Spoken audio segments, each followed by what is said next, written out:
Hello, hello, hello. How's everybody doing? We are here. Why are you laughing at me? They can't answer. They can answer from their home. How you doing, babe? I'm doing great. Awesome. We have our next podcast rolling right now for you guys. We're really excited about this one. Let's talk for a minute. We just got off of our Thanksgiving, I guess you'd call it a break. We had a really great time. It's really not much of a break for us around the holidays, but we had a lot of exciting things going on.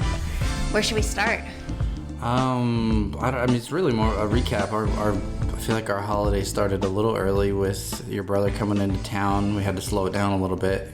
Obviously not seeing him in 19 years, we couldn't just keep stuff, business as usual. So we started to slow down and then appreciate the family. And then we had obviously more family come into town shortly after that. So why don't we just give them a recap of the last, couple of weeks. I think there's been some I don't know, ahas, realizations, just growing points as it revolves around, family, which obviously comes up a lot around the holidays. We all spend more time with our family and close ones, So it was really exciting. My brother came into town a couple of weeks ago and spent a long weekend with us. My dad has been married a lot of times. He's been married and divorced a lot of times. So he was married previous to my mom and had 3 kids, and he's originally from England. So my brother is from there as well, and he was over here in the States for like a 2-week trip with his girlfriend. So they traveled over to California, they did LA and San Francisco, they did Vegas, they visited her sister over in Virginia, who now lives in the States with her husband, and they also came to Tampa to come see us. And what was really, really exciting about this trip for me, and Brandon can share his side because his side was a little bit more like... I just like hearing their accent the whole time. They do really sound so pretty, right? So proper. So lovely. I haven't seen my brother in 19 years. It has been a very long time. Obviously, with social media and how amazing that outlet is, I am in touch with him on there. But he is not as active online as he is in his own, community back at home. So it was definitely an eye-opening experience to see him after such a long time. The last time I had seen him was at my dad's... 4th wedding. And that was a really great time with my brother. My sister also came, so I got to see her as well. I was only 15. I was almost 16 at the time. And that was the last time I have seen him in person. You just dated yourself again? Yeah. People are doing I know. That's so crazy. You're still young and beautiful. Thank you, baby. But I am getting older. It's kind of weird. Almost mid-30s. So, anyway... That was a wild trip. It ended really bad between the family afterwards, and since Not this trip. No, not this trip, but the trip when my dad got married for the 3rd time. 3rd time, did I say? The 4th time. Oh my gosh, I can't even keep track anymore. Lose count after one. But it didn't end well between my dad and my brother, and it kind of had severed the relationship between them. And so for quite a bit of time, I didn't have a relationship with my brother. So now, fast forward all these years later, and here we are connected on Facebook. How did you guys get connected? How did that even... So I'm kind of like, I guess I was a little bit of a Facebook stalker. Like when I saw Facebook was over in the UK, long after it had gotten popular over in the States. And I was like, oh, here's an opportunity to maybe find my siblings over there. So every once in a while, I would just check in, like, I guess once a quarter, maybe. I would be like, okay, can I find any of them? I have 3 siblings over there. I didn't know that. I didn't know you were searching. Oh, yeah.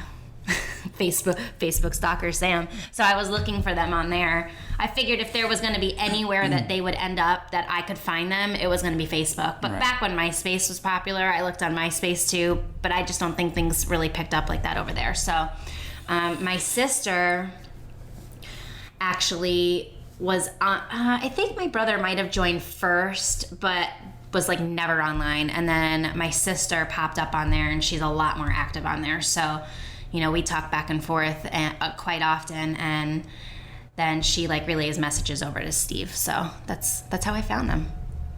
And then just keeping in touch on Facebook for a few years until... Yeah, we've been... Oh, by the way, we're coming to America. That's pretty much how it happened. He was like, "Hey, we're coming over to the States," and it wasn't even like, "We're coming over to the States. I'd like to come see you." It was like, "We're coming over to the States for a trip," and I jumped on the opportunity, and I said, "Where are you going? I'll come meet you." And I just figured, you know, if he's traveling all the way over to the U.S., I could certainly go where he's going and make it convenient.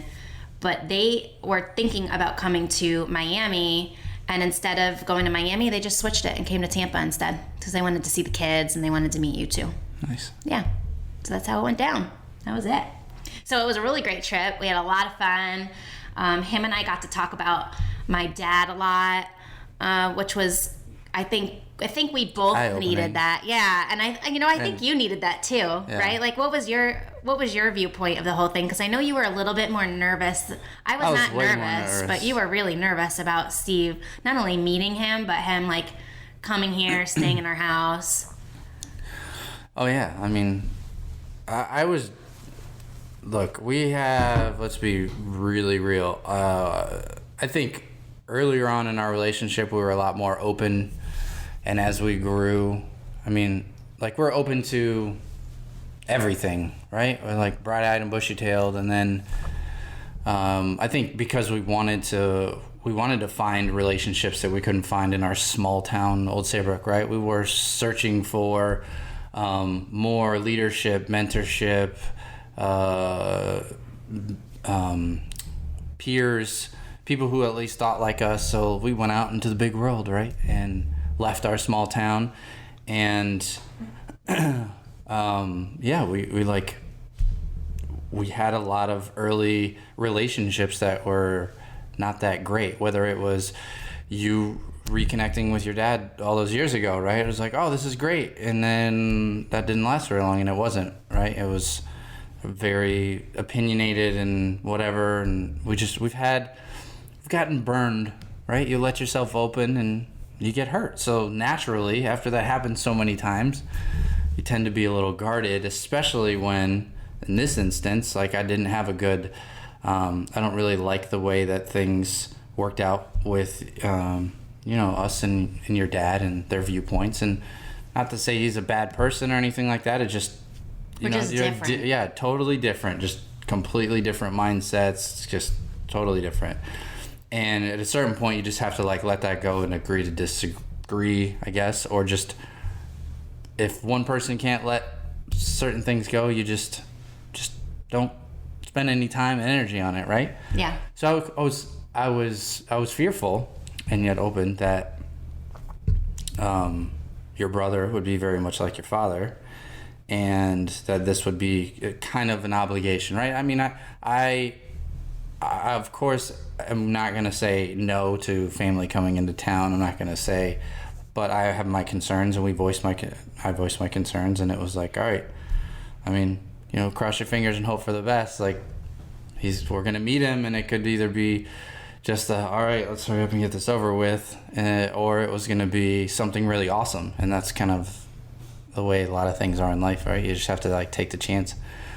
So I was worried he was going to be like your dad, very cynical, talking about politics all the time, talking about other people all the time and what have you. And it was completely the opposite. And you guys, I felt like I met your brother, right? Yeah. Like when I met your dad, I don't feel like I met your dad. Like if someone had to paint a picture of like what Sam's dad was like and his attitude and stuff, it wouldn't be who he is, because there's not hardly any similarities in your guys' character and your guys' anything, right? But with with your brother, it was like, oh, this guy's cool. It's like he's like he's like Sam. I see a lot of things.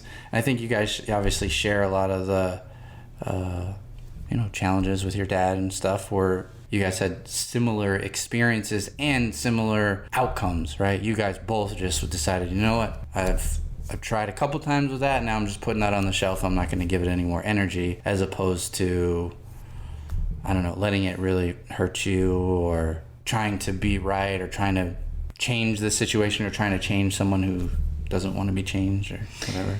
Yeah, so that was my experience. That was totally... It was a great experience. It was an eye-opening experience, and I'm grateful to have another member of the family. That's sweet. It was definitely interesting to hear your perspective on it. And then, like, we had talked about this prior to him coming in town, and once again, like, trying to have control over the situation. We like pre-gamed about like what we wouldn't want to talk about right away with Steve, and Brandon didn't want certain conversations necessarily to come up around him right away, like my dad, because it's such a negative topic, and I've really let it go. And, we don't really think about him on a day-to-day basis, but I knew at some point with Steve in town, the topic of my dad would come up. We knew that I at some point would want to discuss it with him, because I knew he had a falling out with my father as well, and that he wasn't even planning on seeing him while he was in LA, which was right down the street from my dad. So I knew it would come up at some point, but Brandon was like, don't talk about it right away. And I was like, listen, I'm not even going to bring it up. Like, Steve can bring it up, and I'm not going to tell him I'm not going to talk about it. But oddly enough, it was like day one. We've only been together for a couple hours. We're sitting down at lunch, and, the topic of my father did get brought up. And it went just very organically. Like, we just couldn't control the situation, obviously. I couldn't tell him not to talk about it at that time. He felt the need that he just wanted to get it out of the way, I guess, and it ended up working out really well that way. We talked about it for a little while, and then we let it rest for a bit, and then we circle back around and finish the conversation later. And like Brandon said, it was almost relieving to talk to him about the scenarios. And my experience with my dad was a little different than Steve's, just because I've had him in my life a lot longer. Like, my dad abandoned my siblings when they were younger. He left England and left them behind, and I don't believe he financially supported them in any way, shape, or form. Barely ever saw them. It really doesn't paint a very nice picture of him, but that's a reality. He came over here, and he met my mom and had me, and he was a more active role in my life up until about the time I was 12. Up until about the time I was 12. So I saw a lot more of him and had a lot more experiences with my father than Steve did. So unfortunately, or maybe fortunately for him, he had a different experience with how often my father was in and out of his life. But at the same time, the same realizations or outcomes that we had as far as how we're moving forward in life without our father as a part of it, why we made the decisions to do that, having a similar opinion on his character and the way he goes about things was very similar. Feeling the same pains as a child was very similar, as far as the hurt we felt about how he handled certain situations. I'm talking about my dad. All those things were really similar in the way we had felt, which was almost, I don't want to say a breath of fresh air, because it's kind of sad that somebody else would have a similar experience. I wouldn't wish those experiences on other people. But like you guys had that in common, even though it's not like you guys talked for 19 years, right? So. It was refreshing that somebody else had been through the same thing. Like, you haven't had your dad in your life for a really long time too, but it's not your dad, right? And it's a different upbringing and everything. So even though we have that in common, I had my dad around and you didn't, so you probably would get along with Steve more on that level than I would.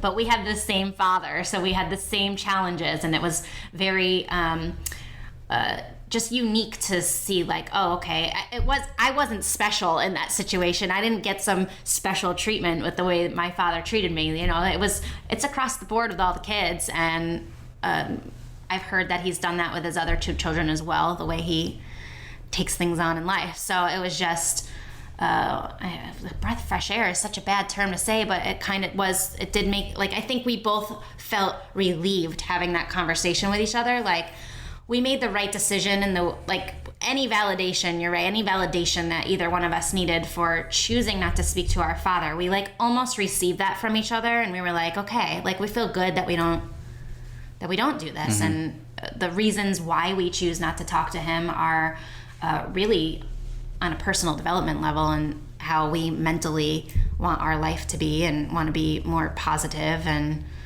be around like-minded people that enjoy being around us and don't judge us. And to hear that from somebody else who isn't like, why don't you talk to your dad? Why don't you just call him? Which has happened to me in the past and has backfired in my face when I've called him. So it was really nice to hear somebody go, I got you. It's okay. You don't do that. I don't do that. We have something in common. And hey, by the way, it's with the same person. So it doesn't get any more close to home than that. So at what point do you, maybe this came up with you guys talking, but at what point did you guys decide okay, because all right, life is short, and there's only so many times I think that you can go back to the same conversation, the same, try to rebuild the same relationship before you just go, hey, look, I'm not going to close the door, but I'm not going to keep pursuing. You know what I mean? I'm not going to say, this person in my life is horrible and evil and I'll never speak to him again. But you're going to at least be like, look, I've tried as much as I can, and it just keeps, it's hurting me to keep trying. So I'm just going to at least put this on the shelf, and, you live your life, I live my life, and maybe someday something will turn around and the door's open, but I'm not going to go pursue it. Was there a point where you and or your brother talked about that, or do you just remember a moment where you're like, all right, I'm not gonna? And what would you say to people because people are probably listening that have those kind of relationships, right? Yeah. And especially around the holidays, you might be obligated to get back, be in a room, sit at a dinner table with, like me and my brother. It's we kept having holidays together, even though the whole rest of the year we would not speak at all. And in those environments, it kind of brings that stuff up again, and you want. On one end, you're like, oh, I want to have this relationship mended. But on the other hand, you're like, I don't want to open my mouth because I don't want anything to turn into an argument or get worse than it is. So let me just, smile and nod and just, Yeah, that's how it was for me for a really long time. I always felt like I had to walk on eggshells. I'm getting on the phone with my dad, and I had to mentally prep that, if he said something that, fired me up a little bit, or was an opinion on how I should, run my life or whatever. I just had to take it at surface level. It was just his opinion and brush it off. And, I'm better than that to get all worked up about it, and so on and so forth. But I think it was there were two things that stood out for me and Steve that I hope he doesn't mind that I'm sharing this so openly. I'm sure he doesn't. So I'll talk about more of my experience and just leave him out of this for a minute, even though they were very similar. One of the eye-opening things is constantly having to do something over and over and over again, and that definition of insanity. You do it over and over expecting a different result, and it's never happening. And eventually you're just going to reach a readiness for change and not want to do it anymore. And after doing this for, I think for myself, 30 years I had done this with my dad over and over and over. It was this cycle where it would build up, and then, we wouldn't talk. It would build up, and then we wouldn't talk. It would build up, and then we wouldn't talk. And every single time there was a similar pattern. It would be, I have to go and apologize for our last falling out. And then he feels warm and fuzzy, and we start to mend that relationship because I do want my father in my life. So I go and I tell him, this is silly. Why aren't we getting along? And then we get along well for a little while, and then he starts to self-sabotage. And it's something that he does every single time. He would just start to self-sabotage. And he has always been a little verbally abusive as well, growing up. Not so much with me until I got a little older, but definitely with the women that he dates. So eventually, he just gets a little comfortable, and then he starts saying things that are hurtful. He knows those push points, and he knows what to say. So every time we've had a falling out is because I don't know what goes on his side. I've never asked him, but I know he's battled with alcoholism and battled with addiction and battled with what he says he has depression. So he's battled with depression his whole life. And he gets to a certain point where he just sabotages the relationship and says things that are hard to take back at that point. So I think, sorry, I'll just to cut you off real quick, because I think I really like the saying, forgive them for they know not what they do. Yeah. So I don't want to paint this picture like your dad is like always like looking for ways to be hurtful, because I really don't believe that that's what he's trying to do. But my experience, just to give a different perspective, is that people, right, in general, who they feel like family a lot, right? Like when we were younger and we didn't have all of the proof that, of our, financial success, the longevity in our relationships, our family, all that stuff. When we didn't have all that, so much of our family was very much negative, but they were doing it like they wanted to help, or they wanted to feel like they were fixing.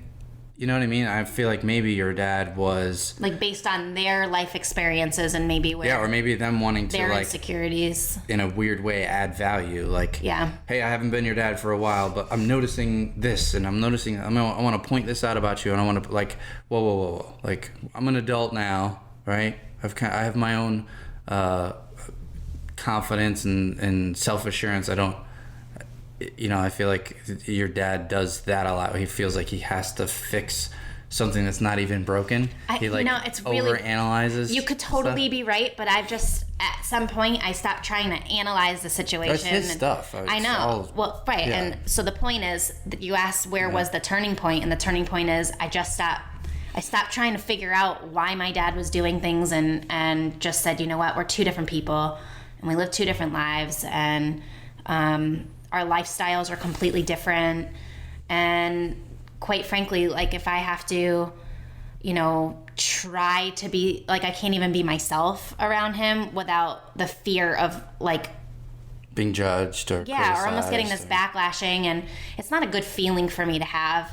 And so at a certain point, I just let it go. Mm-hmm. And it wasn't actually, I guess two people do make a conscious decision together to do it, but similarly to every time my dad and I have stopped talking, he almost gets over emotional and goes, well, maybe we shouldn't talk anymore. And that was how this last conversation ended.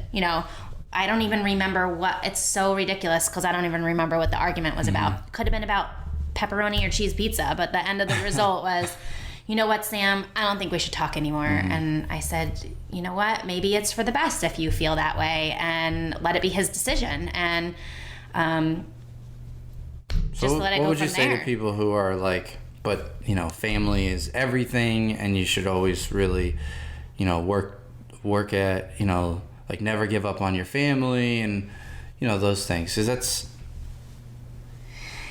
it's hard to talk to me about that one, because I really don't. We had a lot of. I don't both talk had to a lot of. With a lot of our immediate family, right? The family that I am closest to they are truly family, because we give to each other, and we don't judge each other, and we just support each other through life. And those are my closest family members. We keep in touch, and we all do things that the other people don't agree with, or at times, or we do things that we love about the other people, and celebrate those times with them or whatever. But we never just sit back and I just don't sit back and talk trash about my grandpa and the decisions he makes, right? I have a really close relationship with him, and we just have this bond, and it goes unspoken.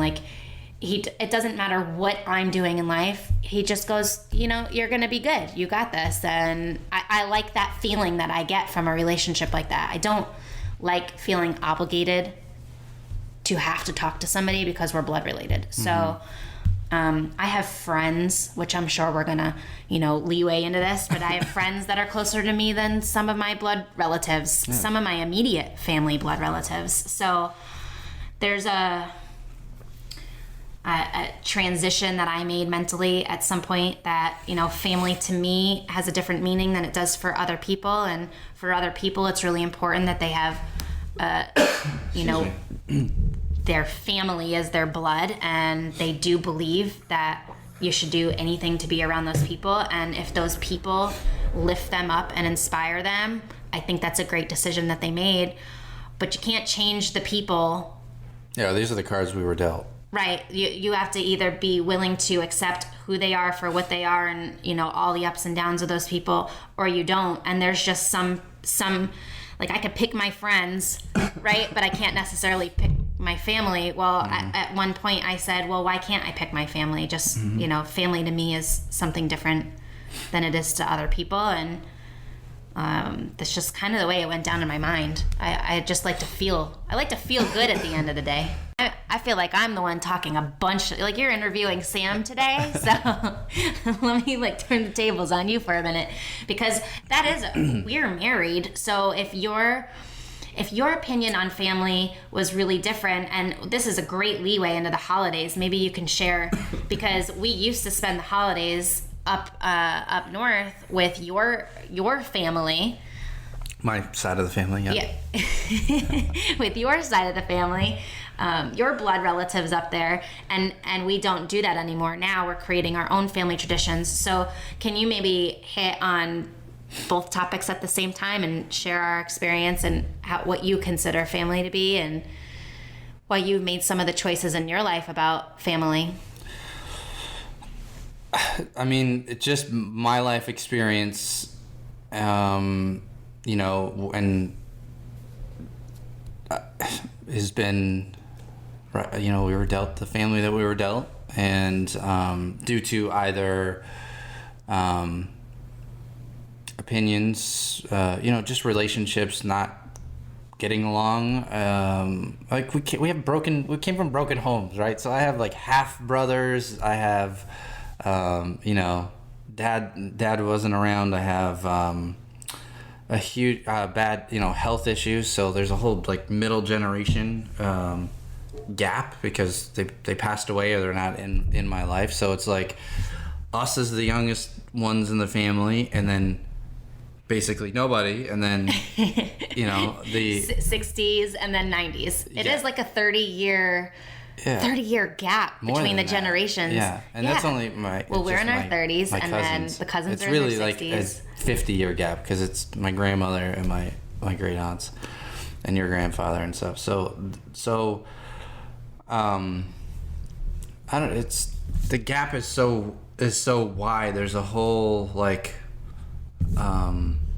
I don't know. There's like this missing piece. You know, I feel like when people get together for the holidays, there's like multi-generations. And with us, I feel like there's only 2 generations, the really new generation and the really old generation. And there's just different struggles there, right? You know, some of my family's not in there, you know, doesn't have all the marbles still. Some of them are, you know, so set in their ways, it's hard to talk about much with. You know, health challenges make everything difficult. You know, you start Thanksgiving at one time, but you know, they don't get there till 2 hours later. And when you got a baby, an infant that needs to be in bed, you know, before dinner's, you know, by the time we've postponed dinner, now we need to get the baby home to go to bed. You know, it's just different. So what I have, you know, I don't know, thought since pretty much we, you know, decided to get married and then decided to start a family was, I'm not going to worry about the things that I can't control or things I can't change. I'm going to focus on, well, I think everyone has or most people have their most strongest family connections with their immediate family. That, you know, is probably a wrong assumption for some, but I think most people, you know, it's like that, who's under your roof? It's, you know, mom, dad, siblings, and, you know, if you're lucky, your grandparents are right around the corner or something. But, you know, it's, for us, it's like our grandparents really aren't even there. It's great grandparents for our kids, right? The grandparents are gone, right? Yeah. So great grandma and grandpa are grandma and grandpa right for now, the kids. Right?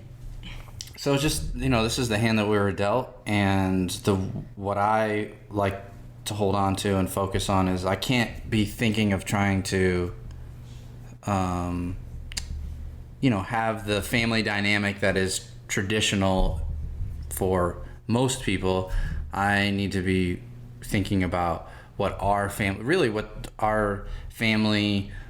lifestyle, traditions, who's going to be around for our kids, right? Like, I have these great memories growing up because, for first like 10, 12 years, we did go, everyone was still young and vibrant, that older generation. So we did get together and have a house full of people and stuff. But that died down pretty quickly. So in my teen years and older, like, that just hasn't happened. But I at least remember what that felt like. I remember the fellowship and the camaraderie and that family unit, and I want that to happen, not just once or twice a year. I want that to happen, every Sunday, or every day at dinner, right? On a regular basis with our family, right? These friends, this community that we have. Word. The people that we are connecting with and have relationships, like we have friends and business associates that I consider more family than, my blood family, because they've been there through the ups and downs, and they are, they're starting their families at the same time. I can't even tell how many. There's like 10 friends that are of all different ages to us, but we all have had children around the same age, right? Yes. So it's important for me to be focused on what does that immediate family unit look like, and I'm really more focused on not today, right? Not what, like, our Thanksgiving was 6 people, right? Wow, I just had this, I totally have to interrupt you, because I just had this, huge epiphany? I'm not trying to find the word. I'm just thinking about it for a minute, because it's kind of crazy.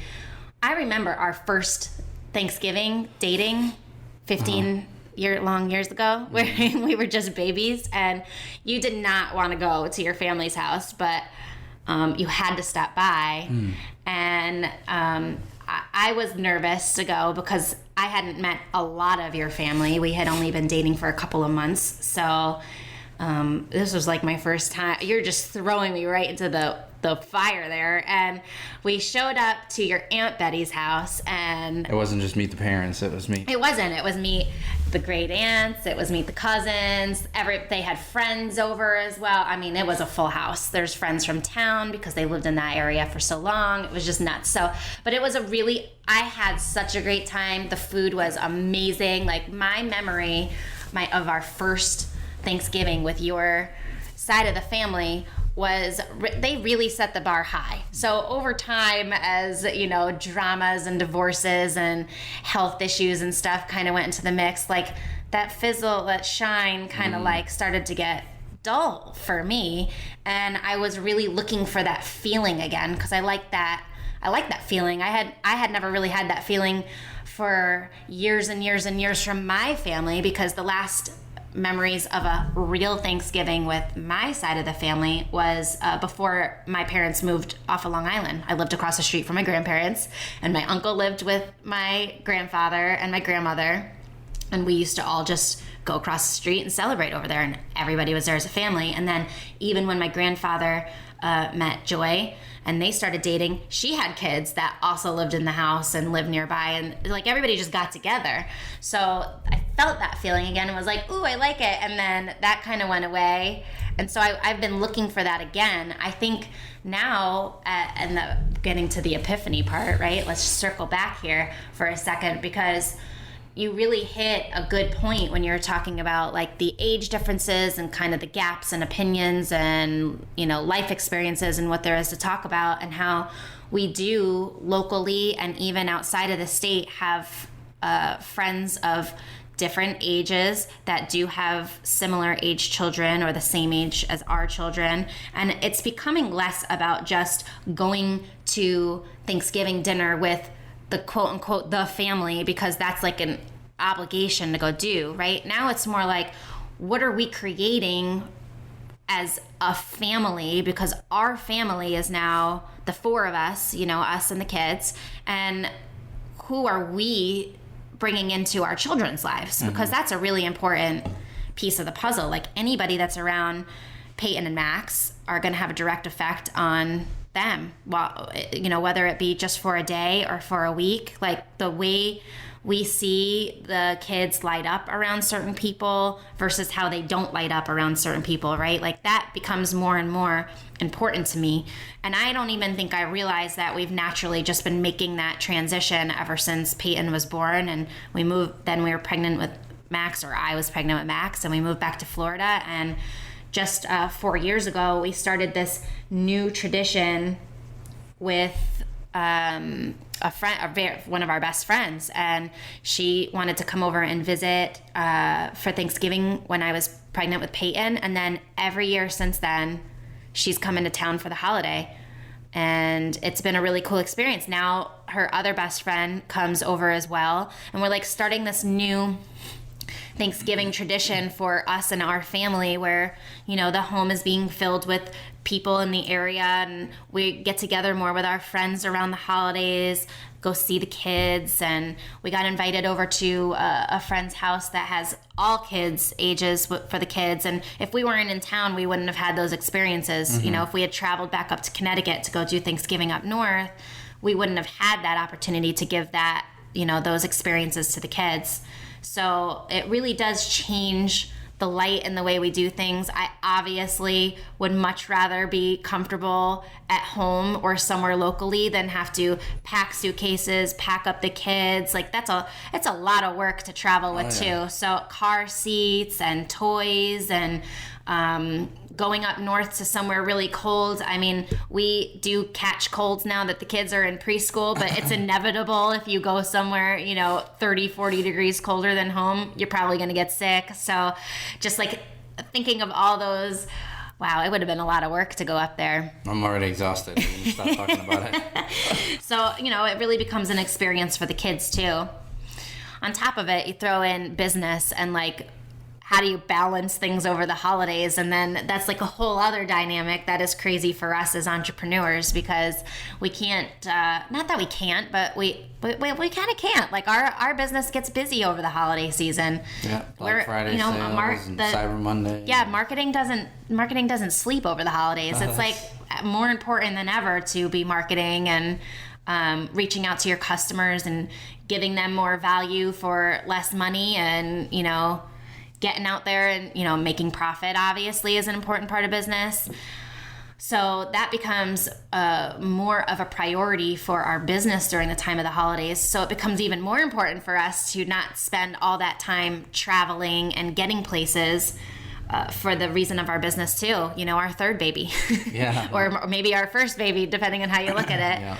You know, we have to make sure we're dedicating time to our children and not taking that away from them, but also dedicating time to the business and making sure that that's running efficiently over the holidays too. So it's definitely the biggest time of the year to test us as far as balance and just how we, like, do you have an opinion on how we work things? Because it's definitely... Well, I mean, this year versus 2 years ago is different because, right, we bought our home, we have we've created a environment, right? We've put down a solid foundation, whereas, you know, in previous years it was maybe not as easy to, well, I mean, Peyton's first Thanksgiving was in Connecticut, right? We were living up there.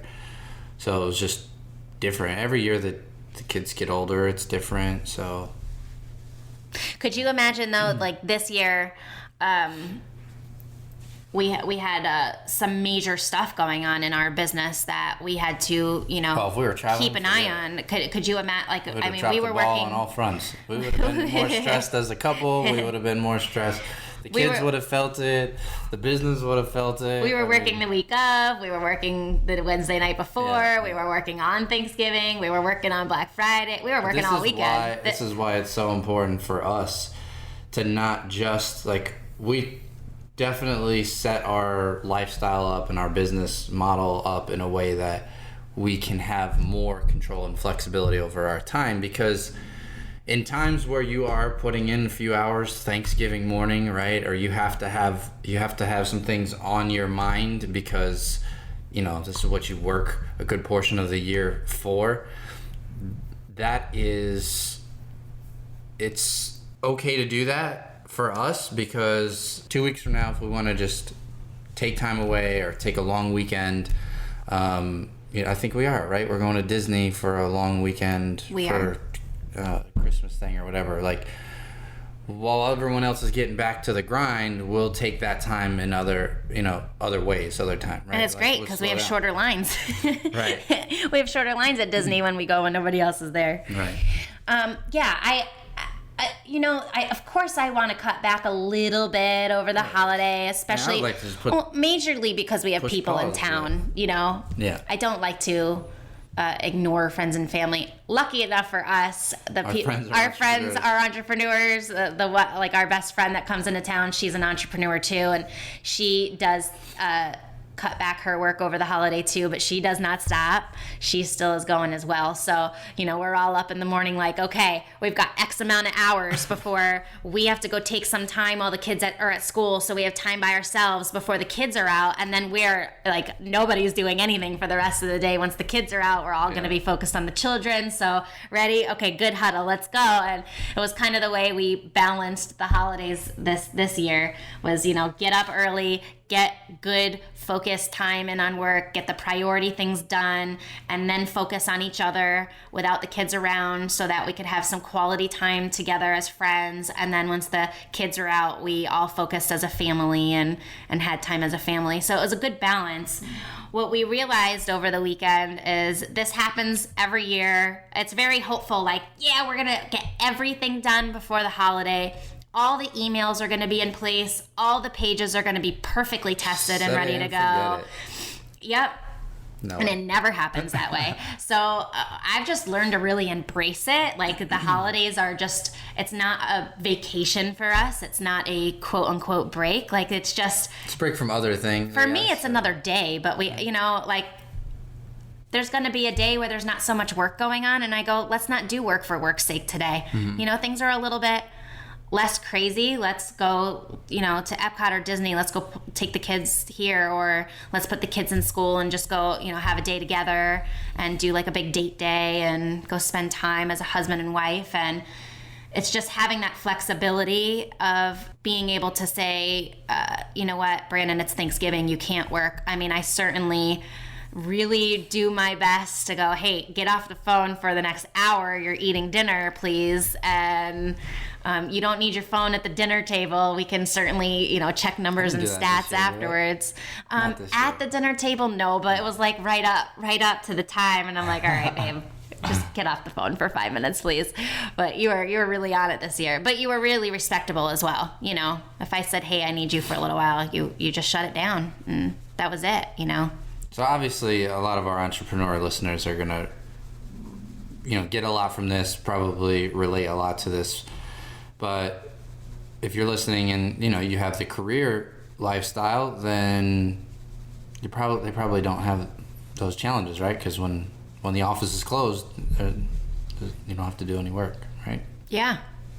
So congratulations. Yeah. I don't know what to say. You get to sleep in and you don't have to worry about work, and I don't even worry about it. Like, different strokes to different folks. Yeah, it's just a different situation and a different scenario, and they get to kick back and just not think about those things at a different time than us, and I've really learned over the years, entrepreneur or not, like, it's been becoming more and more obvious every step of the way for us that I don't want to treat a holiday like a break. I don't want to feel like I need to take a vacation. Like, those things aren't enjoyable for me if I feel like this is the only week I'm going to get. And then for the whole year, this is the only break, the one time I get a break mentally from life and work. Like, that's not the way I want to feel. So, years ago, I think we started to make that switch little and little. And, this year, I have never felt so comfortable about the fact that we were working on a holiday where,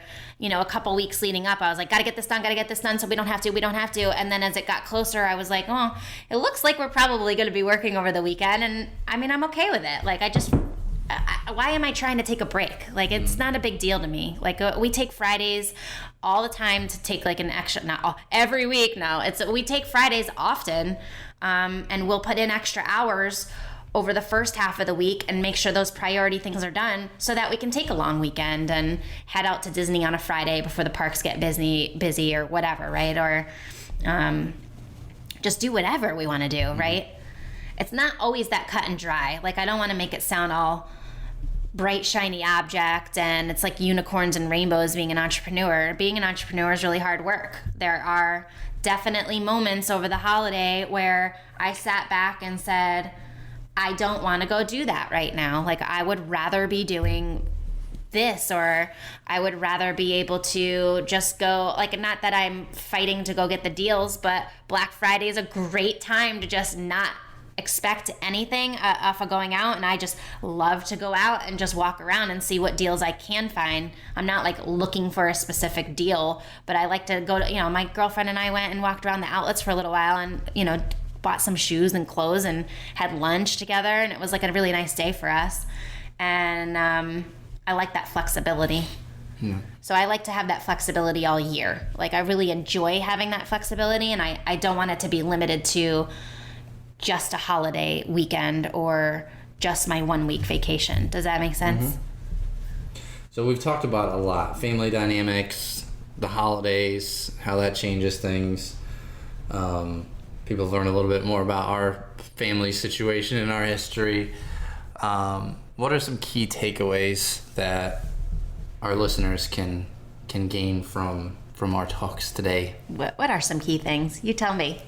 I think just going back to the beginning, talking about your brother, one of the biggest things is to be open, right? I could have been very closed-minded and just been like, look, we don't have time for that right now. I don't want another, this is how I've been, my attitude has been with my father, who's been, trying to reconnect with me for years. It's like, look, I barely have time for the limited family that I have. The last thing I have time to do is to go out of my way to build a relationship with a stranger, right? Because that's very much like it is. So we're very cautious with, or we have been very cautious with who we, let into our life and let take up our time and energy, because we do have a limited, just the facts, right? There's only so many hours in a day. If I spend an extra 2 hours going to lunch with my dad, which, you're not going to have a relationship doesn't happen over one meeting and meal, right? It's going to happen over lots of time consistently invested. Well, if that time is invested in someone new, it's being taken from somewhere else, right? It's time that I'm not spending with my kids. It's time I'm not spending with my wife. So I was very cautious, like, oh, here's another opportunity for someone to take more time and energy away from the family. And then but I'm going to be open-minded to it because I knew it was important to you. And that's just like, I like to be open-minded to important new to him. things. Him, you mean, right? It was important. I didn't know that it was that important to him. I thought it was more important to you.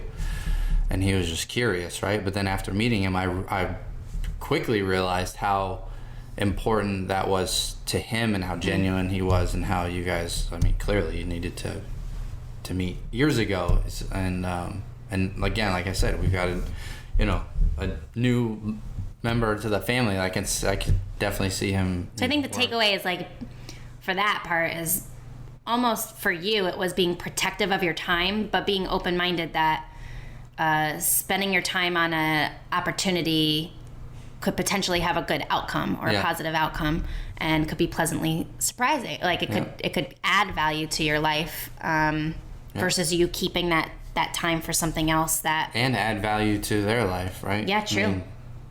True, but let's be real. Like, it's always what's in it for me at first, right? When we're thinking about going to meet your father, for instance, we weren't like, what's in it for your dad? It was totally like, no, that's not true. We did talk about that. We did say, look, it is clearly more important to him than it is to us. So let's almost like do our good deed, like we're meeting in a public place. I know this is gonna be a very big deal for him, but it ain't that deep for us.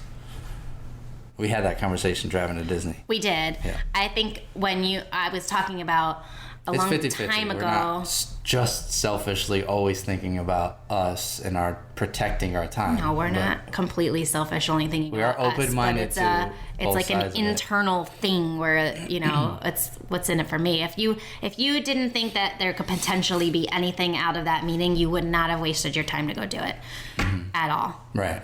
If you thought it was going to be a complete waste of time, I think we were both very weary, and, you know, I don't know that experience had such a positive feeling for the two of us as meeting my brother did. No. So, you know, we'd be more apt to go have another lunch with Steve first, right? Because we got more out of that.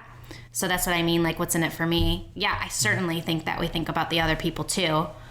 But you wouldn't take your time out. So that aha is just like don't be so protective of your time that you close yourself off completely. I mean, man, we did that for so many years because we had been kind of burned so many times in our personal relationships that we just shut ourselves off. Like, if you weren't already close to us in our lives, like, good luck getting to know us. And after a while, we realized, well, we live a pretty lonely life, not letting anybody in, and let's just be more cautious of how we spend our time, but open to the fact that there's other really good people out there. And especially as we're growing, like, I want more of that feeling in my life, especially locally. Like, after we moved back down to Florida, we were really seeking that type of relationship nearby, so that it wasn't my girlfriend comes once to twice a year, once for Thanksgiving, and then sometimes she gets another trip in to come see us, and I don't want this to, I want somebody around locally that I could go have lunch with or dinner with, or Brandon and I could go out with another couple, and or their kids. Like, we go meet up with friends at church events now, and parties, birthday parties, and go over to the Disney parks with our friends. Up north. No, that stuff wouldn't happen at all. We just don't have those types of relationships up there. And we looked. I mean, it's one of the reasons we moved back to Florida. We were just ready to have that type of stuff in our life again. I guess we also talked about, like, balance over the holidays and how you see fit. You know, if you only take those times to unplug, then, you know, unplug hard and, you know, go do your thing. But for other entrepreneurs out there like us, especially when both couples are entrepreneurs, you know, how do you guys fit your holidays? You know, do you go see family? Do you have your own little tradition you're starting at home? How do you balance work and life? And, you know, work never stops as an entrepreneur. So do you cut back or take a little extra time off? Are you in an industry where you have to put more time in? You know, how does it work for you? And just really keeping your mindset to being grateful that life is kind of, like, I say crazy, but I mean crazy in a good way. You know, it's crazy and it's always moving and it's nonstop. And there's days where I go, will this ever stop? And then I'm like, no, of course it won't, because if it did, I'd be totally bored. So I just embrace all the change and keep going with the crazy. And there's moments where it's not as easy, and then there's times where, like, the fruits of our labor are super rewarding, and the impact we're able to make on our clients and their customers at the same time as making an impact on our children because it's a holiday, or our friend because they're visiting in town, and, like, we're able to do that all in one weekend. And triple double, as our friends E.T. and CJ would say, that is like it's a really cool experience for me. I woke up today being really happy with the way the last couple of weeks went, even though we did put a ton of time into work. Like, I don't know, when we're doing things that we really enjoy doing, it's a whole different ball field for me. Like, it's not, a few years ago, working on Thanksgiving was working on Thanksgiving. And I just did not like, I just didn't. I said, you go do your thing, but I'm going to unplug. And that's not really like, we just didn't like doing that. It's so different now, and we're getting up and we're doing things we really enjoy, and working with people we enjoy working with. And that whole theory of the impact we're making in and out of our immediate lives is special to us right now, and that's what we're focused on. So we're seeing that direct effect coming back to us, regardless of if it's a holiday or not. So that's cool. So let's lighten this up for a little bit before we wrap up for the week, and let's just talk about. We had a question come in, and I would like to address this, and I'm gonna ask you and let you take the lead here a little bit. So our question of the week is, how do you and Sam do your holidays? Like, who does the cooking? Who does the cleaning? How do things run in your house over the holiday season? And what does it look like in your house? Like, obviously, people know now that our friends come into town. We get together locally with other friends, and we do there's friends. So we don't really have a lot of family. We don't have a lot of family here, that's for sure. We have no family locally. But who does the cooking and who does the cleaning, and how does our house look, and how are the kids, and how is it having the kids home for days not going to school? Yeah. That's a lot of questions. I mean, I gave you a buffet, so you could just grab whichever one you're feeling the most and run with it. I was supposed to make the truffle mac and cheese. You didn't even make it for me yesterday. I feel like I'm gonna have to make it for lunch today or something. Oh boy. We went back to working out today, and you're gonna throw macaroni and cheese in my face, and I'm not gonna turn it away. But aside from that, I mean, every year it's been mainly the ladies are in the kitchen. They cook the dinner, and I usually do the dishes. And you do not. Yes, I do. You usually do the dishes, except over the holidays. Even up north, I had to do the dishes. Maybe I'm remembering it wrong. You know what happens? I'll tell you, this year I didn't do a single dish. I don't want to make you sound terrible. You have every intention on doing the dishes, and you're totally willing. And I do believe that I come in and kick you out of the kitchen every time and just take it over and say, "Go relax." Yeah. So I don't want to say like you're the mean guy. You just avoid the dishes. I think I had to do something with the kids, and you asked for help. I think something. What did we do? Oh, we were gonna go see the Christmas lights. No. Oh yeah.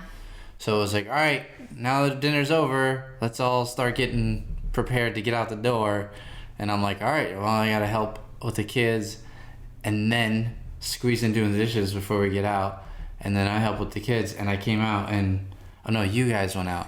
I stayed home. You did stay home, but I had to get the kids bathed or something. Yeah, like you. And then all of a sudden, it was all done. I think you got seconds, and so I snuck into the kitchen while you were eating seconds. Oh, that's what you did. Yeah, and I started like packaging up all the leftover. Well, there wasn't a lot of leftovers. We kept it really small this year. That's another great quick. Yeah, we kept things so super simple this year. So I was like packaging up the little bit of leftovers we had, and I started cleaning the dishes. And our girlfriend came into the kitchen and saw that I was cleaning instead of getting ready, because I was the only one who didn't shower. Can I just throw that out there? Like, I had like food all over me, but dinner was ready, and I didn't want to make everybody wait to eat. So I didn't get I was dressed, but I didn't like get dressed for dinner. I was in my yoga pants still. I mean, everybody at the table looked so nice at Thanksgiving dinner, and then I was there just, with food all over myself and greasy hair. But that's the way it rolls when you have babies and people in town, I guess. So I snuck into the kitchen to do the cleaning. I was supposed to be getting ready to go see the Christmas lights with my girlfriends, and my girlfriend came into the kitchen and saw me cleaning and kicked me out. So I guess by the time Brandon got in there to do the dishes, they had already taken care of the kitchen. Now, what I'm going to suggest next year is we go back to what we did a couple of years ago and just have it catered, especially when there's more people. This was easier, right? 6 people. 6 of us. So we didn't overdo on the food and everything and have a million leftovers. But I'm sure we already have plans for a bigger Christmas and a bigger Thanksgiving next year. Yes. So catering. So with more people or like a potluck. Yeah. So here was the thing with the catering. The catering wasn't nearly as good as cooking.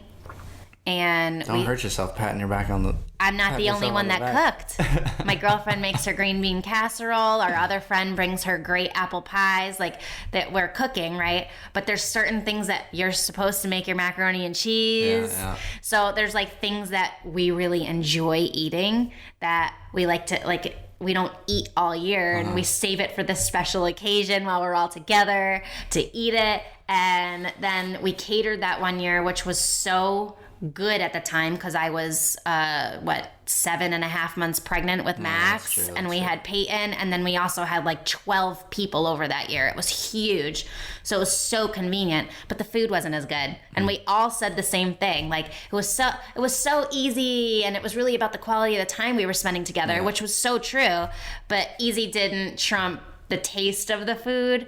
So the next year, that's what E and I were like, no, we're gonna we're gonna cook. And then this year we did the same thing. She just likes, she likes making that green casserole, and she loves my stuffing. There's like specific things like you need to make this. We have this list. Did you not notice that dinner's been like exactly the same the past 2 years? Like there's this list of things. Brandon loves his mashed potatoes. Nobody else at the table wants mashed potatoes except Brandon, but we make mashed potatoes. Actually, Peyton really likes them now too, so we have to make them for her. This year was mashed potato soup. Just saying. Brandon, get out of here. You know what? Next year, you... I just had to eat them with a straw. I know, it was like gravy. I was like, you guys could just pour this over. I know. I'm allowed to mess up one dish a year, I guess.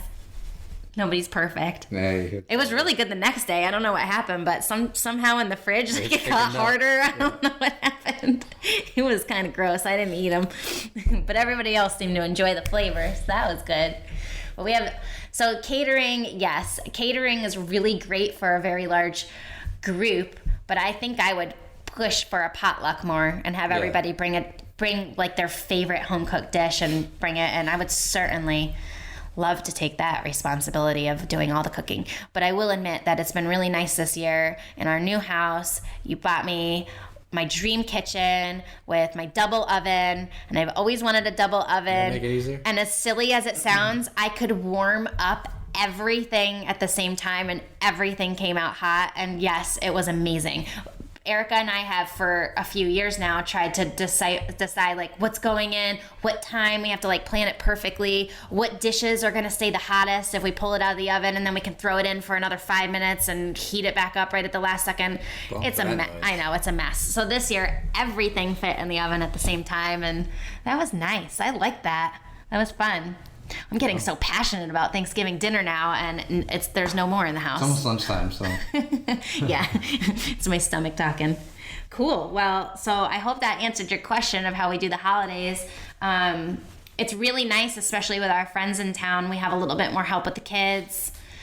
Not even help, it just naturally happens. Like, I'm so worried about what the kids are doing all the time, and this year was a little different for me. I was like, oh, there's people around, and I'm just gonna go take this moment to go make soupy mashed potatoes or whatever I was doing. But, the kids genuinely want to see the people that are here, and those people want to spend time with the kids. And so I just embraced that a little bit more this year too. And I was less worried about like thinking I had to watch my kid every second. Like I normally think when it's just me and Brandon, I'm like, okay, one of us always has to have an eye on the kids. And, I felt less like I was pushing my kids on other people, or, that I was inconveniencing them with like babysitting our kids while I made soupy mashed potatoes. Like that's not the way it was. Like they wanted to play and they wanted to run around with the kids. And I could see when they were getting a little tired and be like, all right, people with guys. big families like have no clue what we're talking about, because that's just normal. The kids just all run around. And there's a house full of 15 people and there's kids. It's like they probably go off and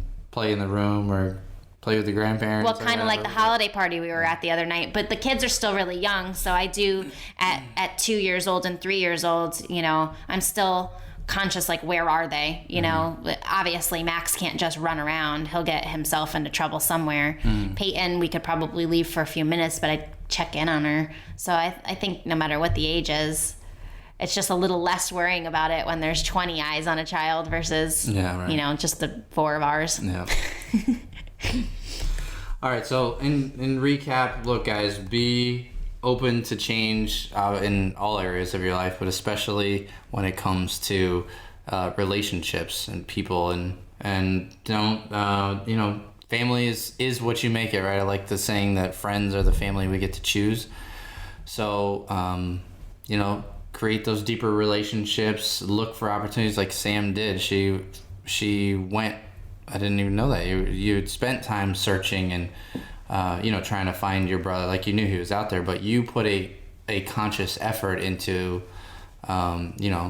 connecting with him here and there over the last couple of years until there became an opportunity to meet, and it could have gone one way or another, and it couldn't have gone better.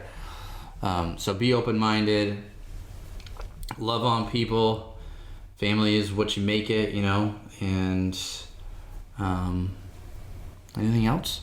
Yeah, I hope you guys had a really good holiday. And Thanksgiving's over, but Christmas right around the corner. Hanukkah and Christmas and New Year's Kwanzaa. and all those other holidays around this time of the year are coming up, and it's super important to just remember. For me, my biggest piece of advice would be like, really do what you want to do and that you're going to enjoy doing, and embrace. Not what you feel obligated to do. Yeah, embrace the season and go enjoy yourselves. And the time, like, this time is a beautiful time of the year, especially, I would say especially the people in Florida that get to enjoy some sense of warmth and sunshine still, even though it's getting cooler here. But even up north where, it snows up there, you guys have all this beautiful sparkly snow, and it's a nice time of the year to just cozy in and love each other and have a good time and have a lot of laughs, and remember the good feelings you feel throughout this holiday season, and remember that it doesn't have to end during the holiday season, right? Like, you guys can take those opportunities throughout the whole course of the year to enjoy those moments over and over. And so be really conscious of that this year, and take lots of mental pictures of the good memories you guys are having, and set yourselves up for success in 2017. Yeah, if you find yourself around family that you may not have had as strong a relationship or had previous falling out, but you guys are in the same house and circles around the holidays, it doesn't have to be like our situation where your family comes in from another country, that was reconnected. That family could be right down the street from you. So take what you've, heard from Sam and our experience, and look for those opportunities right in your own backyard with the family that is around you. Yeah, you don't have to be like seeking them really, like just like totally searching for them either, but they're gonna happen. When they happen, just be really conscious of it, and recognize them, and keep those people close by, because those are the people that are probably gonna be the best for your mental health, certainly. So anyway, with that, we'll close out for the week, and we hope you guys have a great, great week. We will catch you on the next podcast. Send us your questions. Give us your feedback. We'd love to make this podcast what you would love to hear on here. Have a good one. Thanks, Addison. Bye. I can make the pain disappear, and I can erase the past. Oh, I can make the future shine so bright, and I can make right now all right. Yeah, I got it, you got it, we got it.